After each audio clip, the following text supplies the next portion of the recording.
paree El Hadj Kam en pour moi Moussa Touré moom Modou Bousso Sall dina jël kàddu gi dina wax ñu fàttali rek ne ñoom fekk si leen nekkoon Sidibé autant pour moi Lamine Sidibé ñoom fekk si leen nekkoon mais dañoo liggéey bu am solo bu baax bi nga xam ne mu ko def si département kon ñoom dinañ wax léegi nag ñoom suñu paree li ñu wax yëpp dañ ko tënk si benn këyit moom la ñu wax résolution moom moo nekk nii man dinaa lire si wàllu léegi daal loolu moo nekkoon waxtaan bi tey kon sans pour tarder dañuy jël kàddu bi rek ñu jox ko suñu papa moo taala Sarr.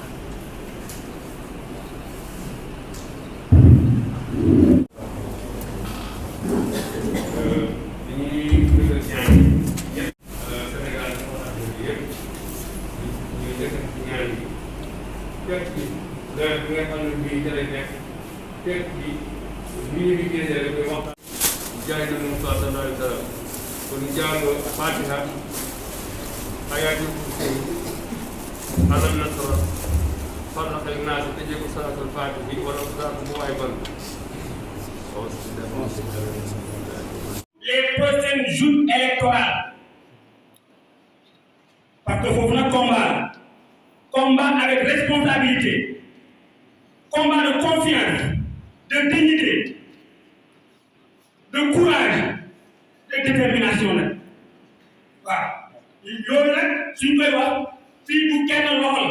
bu kenn ragal parce que suñu naanaan di ragalul kon soo àndee ak naanaan da ngay nekk naanaan forcément parce que gaynde amul ragal gaynde moom àll bi moo tax ñu ne le roi de la forêt et cette dame là c'est une lionne et quand yaa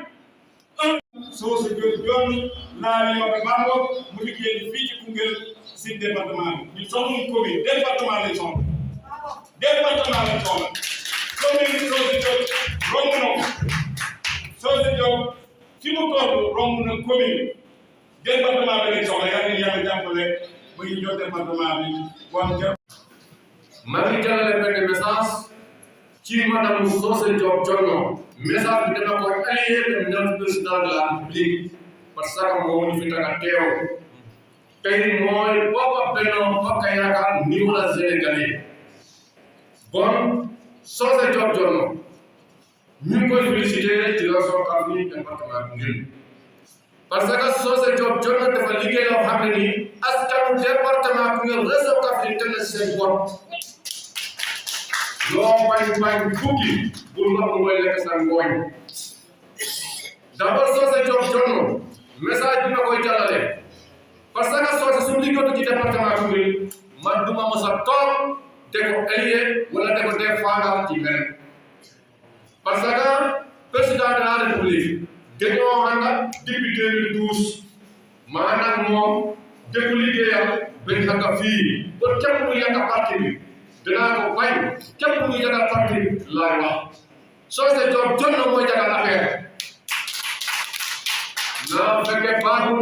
parce que kanam paase na foofu kam paase na foofu dañoo bëgg nga nekk ko ministère département Koungheul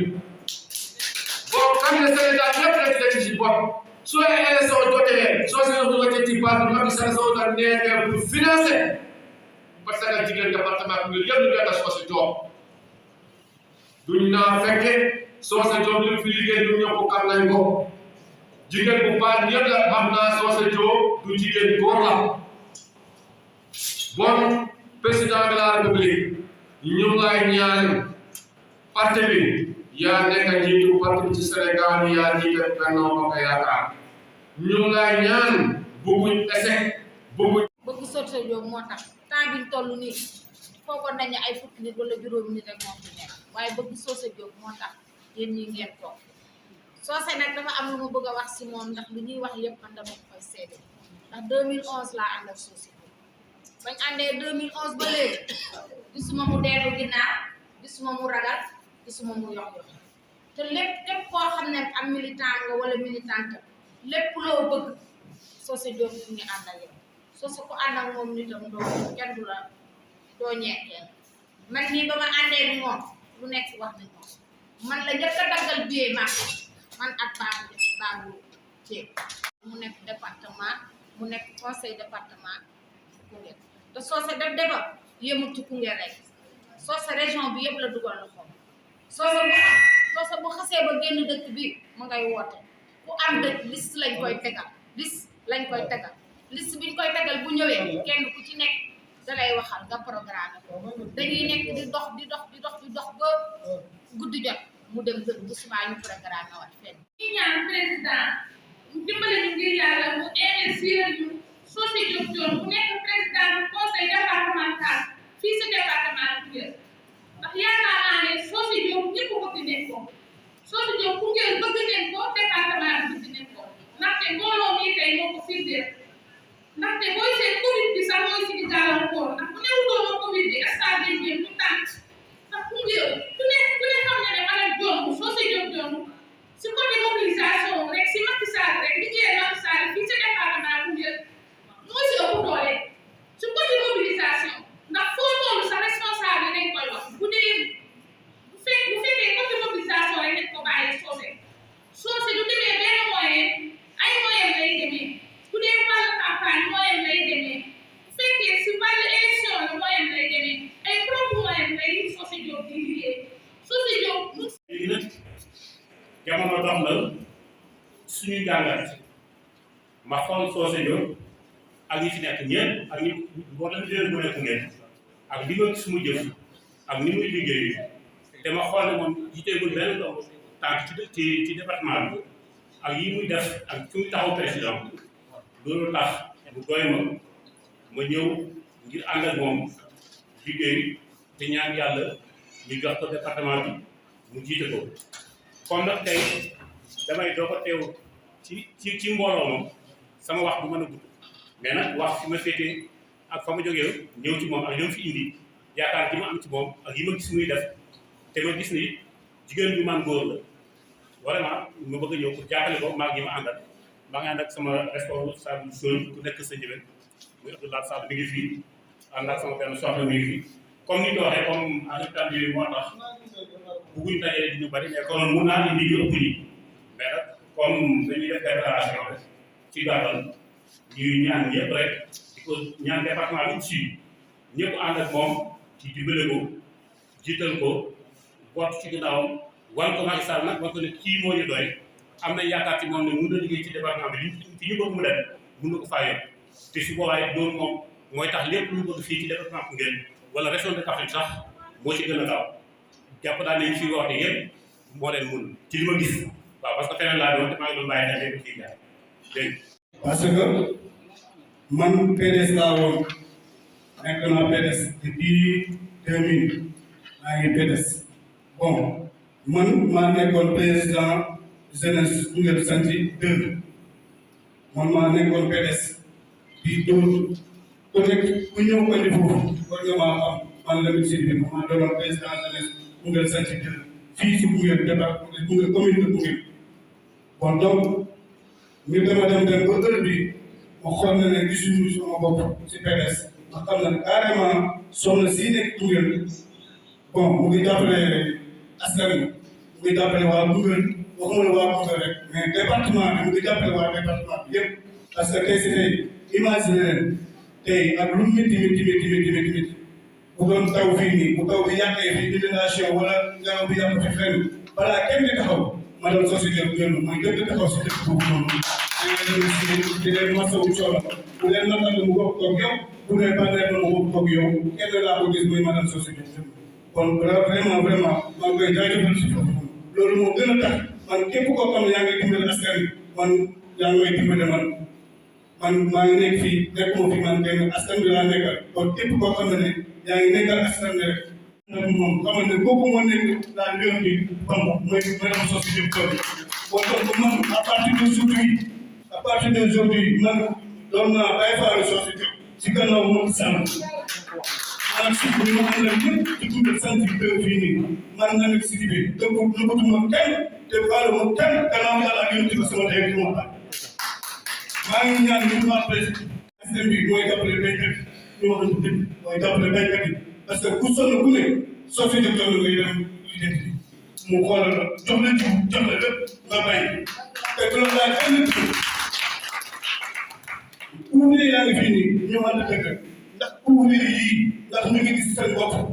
département wala si commune bi fu ñu toog kon donc maa ngi ñaan président nga xool Koungheul su ñu nee mu ngi liggéey Koungheul président départemental bu wax na ne mu ngi liggéey Koungheul mu ngi nax boppam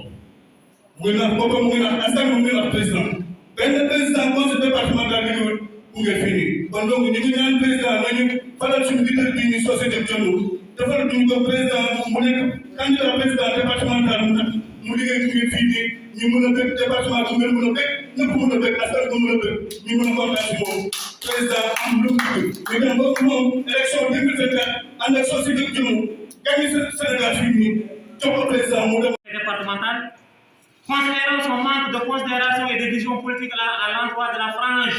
juridique du département de Koungheul, sur ces motifs, pour enfin booster le développement de notre terroir et réparer une injustice récurrente dont Mme Sosé Diop Jonn est victime, nous, militants et sympathisants inconditionnels de la Lion du Bambou, avons porté notre choix sur sa modeste personne pour prendre les commandes du conseil départemental de Koungheul aux prochaines élections locales qui auront lieu au courant du mois de janvier 2022. Enfin, nous suggérons solennellement à son Excellence, Monsieur Macky Sall, de ne ménager aucun effort afin de porter Mme Sosé Diop Jonn à la tête du conseil départemental de Koungheul. Fait à Koungheul le 31 mai. Léegi fii ak sant di jël nuyoo bi di ko teg ci suñu papa yi suñu nijaay yi suñu yaay yi ak kilifa yi fi toog yëpp ngir bés bi nga xam ne Madame Sosé Diop Jonn moom moo ko waral. duñ commencé également te remercier wuñu gërëmuñu organe de presse yi ñi nga xam ne ñoom ñoo fi nekk. Xibaaru Bambouck mu ngi nii Dakaractu également mu ngi nii mais également Firi Info également ñoom tamit ñu ngi nii. su leelu weesoo également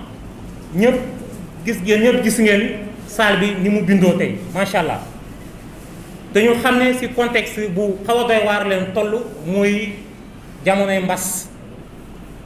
ngeen gis également que ni fii toutes les mesures barrières sont respectées maanaam jël leen suñu matuwaay yëpp pour faagaagal jàngoro ji soo leen xoolee kenn ku si nekk yaa ngi takk masque kenn ku si nekk également da ngay dugg ci salle bi raxasu nga jox nañ la masque laal nga gel. encore bi mbir mi commencé Madame Sosé Diop Jonn daf ne ginnaaw moom département de Koungheul moo ko soxal ginnaaw moom askanu Koungheul ñoo ko soxal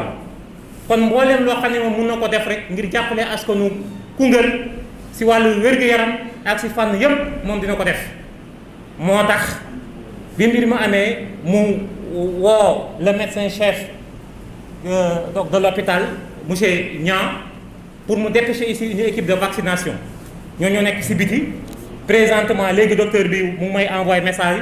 ne ma présentement nii li ñu jot a ñàkk si ay nit toll na si juróom fukki nit ak juróom-ñett macha allah. te loolu tey yaakaar naa ndaje mi tey su amatoon loolu ñoom tey duñ ko am fii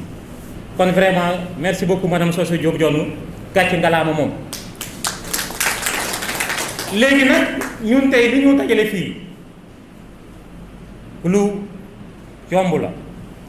lu am solo la également su ngeen xoolee tey fii ñi fi teew juróom-ñeenti communes yi nga xam ne ñoom ñoo constitué le département de Koungheul commune bu ci nekk am nga fi représentant tey Madame Sosé Diop Jonn bu woote woon ndaje wala meeting xajuñu ci salle mais moo tax ñu tànn ay nit rek ay responsable ay porteurs de voix dajal leen fii yaa ngi dégg pour waxtaan ak waa Sénégal waxtaan ak ñëpp encore ñu leeral lu bare loo xam ne dafa ëmb ñu bari ñu leeral ko parce que nag mbir mi dafa toll foo xam ne il faut yëfi leer ñu leeral ko ba mu leer su ko defee kenn ku nekk xam sa bopp parce que wolof Njaay daf ne luy bëy lekk di cëppi nag mu ngi ko lekk tane nem. Madame Sosé Diop Jonn nag kenn mosu koo dégg mu xas kenn mosu koo dégg mu xarab kenn mosu koo dégg mu toroxal kenn mosu koo dégg également mu yàqal kenn du yàqal kenn au contraire moom dañ koo yàqal waaye moom du yàqal kenn. la preuve en est que ñun ñuy liggéey ak moom xam nañ si dara à chaque fois daf ñuy wax ne su ngeen indi nit su ngeen massifier le parti bu leen dem jëli nit koo xamante ni mu ngi si biir parti bi da ngeen dem jëli nit koo xamante ni nekkul APR ngeen leen indi ko loolu mooy massification parti waaye man tey yaa ngi dégg Babou Sall day politique man may politique sama yaay njéeméelu kaar nekk si Babou Sall ma taw bu guddi mu ñëw dem si kër sama yaay njéeméelu kaar ne ko bàyyil Babou Sall ñëwal si man te man a Babou Sall ñu bokk parti loolu nekkul lu yokk parti loolu du politique Macky Sall bëggul loolu Macky Sall li mu bëgg mooy suñu massifier la parti ñu dem jëli ay nit ñoo xamante ni nekkuñu si parti bi ñu dem jëli leen ñu dooleel parti bi mais pas ñu ngi kese suñu biir ñuy xiiroo di ŋaayoo di yàqalante yaa ngi dégg kenn ku nekk di dëbër xamu ni ñu koy waxee di xonjam sa morom ngeen baal ma si kàddu gi yaa ngi dégg moom mooy li nga xam ne moom sëñ Modou Bousso Sall def na ko yaa ngi dégg ak Lamine Sidibé ak suñu papa ji moom tamit ko ci li mu def léegi nag Serigne Ba léegi nag si kàddu yu gàtt ginnaaw donc bi ñu masloo nit ñi nga xam ne tey jamono yee ñu génn amoon na benn ngelaw bu rëy bu fi jaar fii su Koungheul am lu bëri lu mu fi yàq ginnaaw bi ñu leen masloo bi ñu leen masloo coono ñoom ñëpp ñu ngi remercier madame Sow Diop Dione moom mi nga xam ne def na déplacement ak dérangement ñu si bëri dem na seen kër masluwu leen ñu mën a jàppale mu jàppale leen loolu moom kon def na ko te loolu moom bi mu koy def xoolul kii moom la faral wala kii militant am la moom dañ ko jox liste rek yàlla ak dooleem fi mu yem mu ciblé ñu dem seeti leen xamul kii fii la far wala kee fee la far Macky Sall loolu la demandé to moom yaakaar naa ne moom si loolu lay dox su loolu weesoo également ñu ngi gërëm di sant kilifa yi ku si mel ni préfet ak gendarmerie ak action sociale bi mbir moomu amee ñoom tamit kenn ku si nekk li nga war a def nga ko def nga déplacement yaa ngi dégg def jël kii situation bi alors léegi nag leneen liñ si teg mooy ñu ñëpp xam ne tey jamono ji ñu nekk jamono ju métti la jamono ju xat la nawet la mbas maa ngi fi mais ak lu mu xat-xat kenn ku si nekk bàyyi nga sa yitte ñëw fii donc pour teewee bés bi alors léegi nag comme ni ñu ko waxee rek ñun gannaaw ay kilifa lañ ay leader lañ comme ni ko président Macky Sall waxee ak ni mu ko bëggee dañu ñaax ñëpp kenn ku si nekk na nga ñaax say mbokk ñaax say doom ñaax say xarit ku si mën a ñàkku na nga dem ñàkku ji encore ñu respecter les mesures barrières yi nga xam ne waa kër docteur ñoom santaane nañ ko loolu ko lu am kon loolu lu am solo la alors léegi seen taxawaay li yëpp day firndeel seen engagement seen détermination ak seen cofeel donc à l'envers madame Sow Diop Dione lii moom moo koy firndeel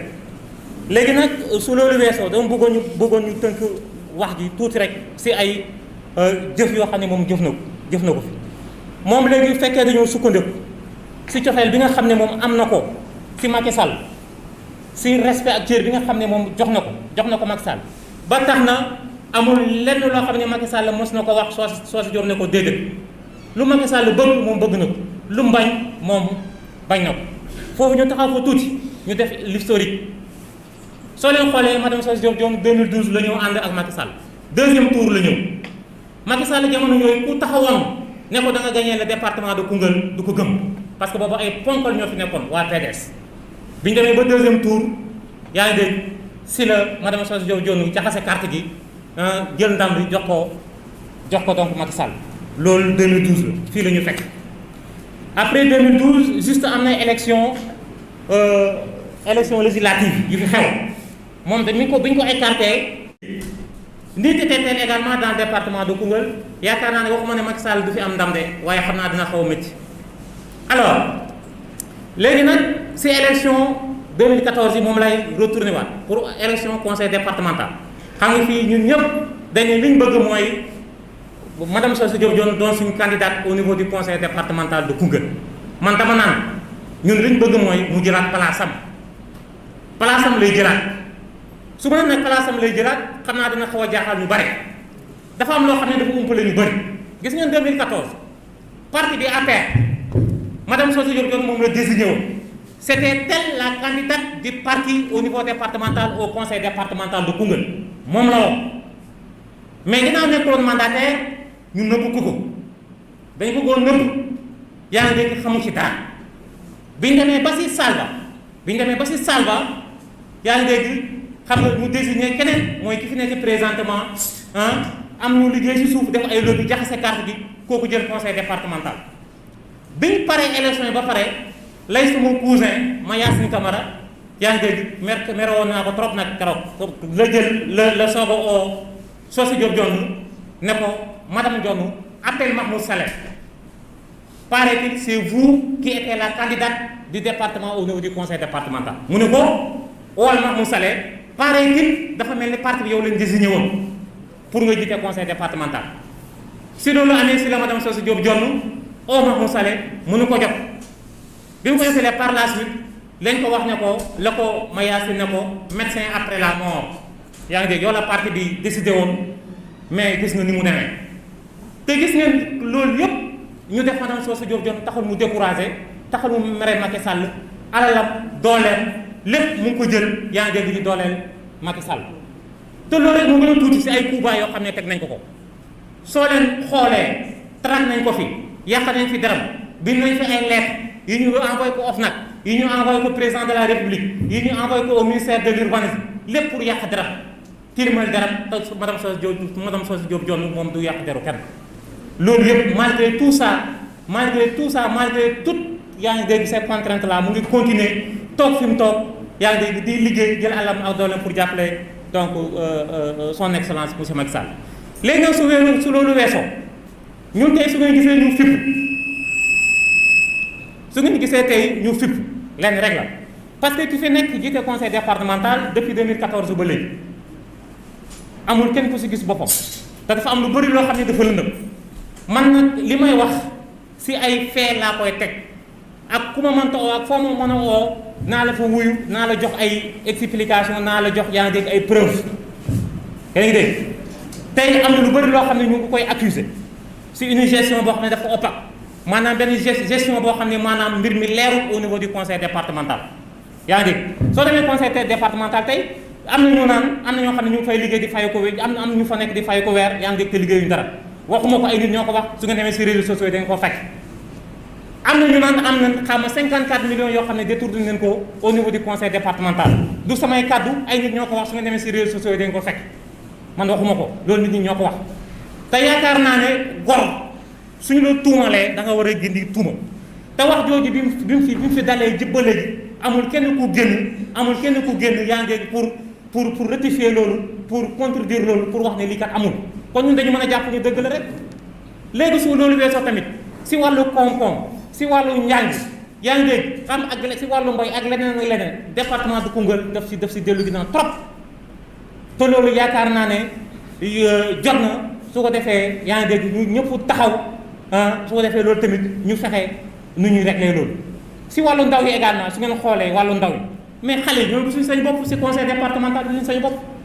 wax leen ma ne nag lii conseil départemental moo ko def fii pour la jeunesse wala moo ko def fii yaa ngi dégg pour xëyu ndaw amu fi sagulu terrain basket lañ fi am terrain basket baa ngi ne leen yaa ngi dégg ay liggéey yoo xam ne nii depuis man avant man samay taw di juddu 2010 ba léegi ñu ngi si liggéey bi mën ko ci mënul pare wax dëgg yàlla loolu dafa doon loo xam ne lu métti la te ñu am quelqu'un boo xam ne très compétente très disponible très engagé auprès de son excellence monsieur Macky Sall pour liggéeyal ko pour jàppale ko léegi nag ak li ñu ko def li ñu ko teg lépp si dara li muy métti yaa ngi mu ngi toog di muñ di jàppale son excellence Macky Sall léegi nag ñun loolu moo ñu poussé ñu ne bés ni ki tey ñun dañu taxaw dooleel ko jàppale ko pour mu jiite le conseil départemental de Koungheul te également ñu ngi ñaan son excellence ñoo ngi koy ñaan mu ubbi ay gëtëm xool bu baax parce que nag département de Koungheul jaxasoo na trop léegi il faut mu ubbi ay gëtëm mu xool bu baax sinon am na noo xam ne su ko doxalee rek yuuxu dina jóg fu ñu ko foogeewul loolu kon il faut loolu précision boobu mu laa bëggoon a apporter donc par rapport à cela beneen précision bi mu bëggoon leer moom mooy léegi mbir mi dafa changé xam ngeen bu njëkk ba élection locale yi dañ doon fal liste suñu falee liste ba pare léegi ay conseils la ñu oo ñoom ñoo ñëw ñu fal maire wala ñu fal le président du conseil départemental léegi nag loolu dafa dëñ léegi man dama si am wàll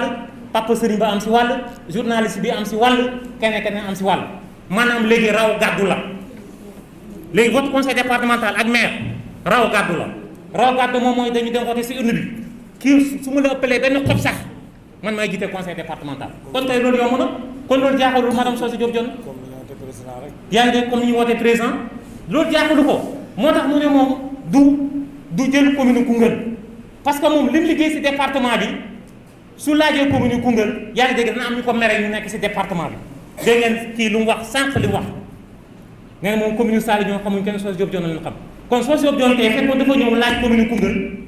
ñee dana maire waa Gent Pathé maire waa Ida maire waa Lour maire waa Maka Yoble maire waa Missirah maire ñeneen ak ñeneen maire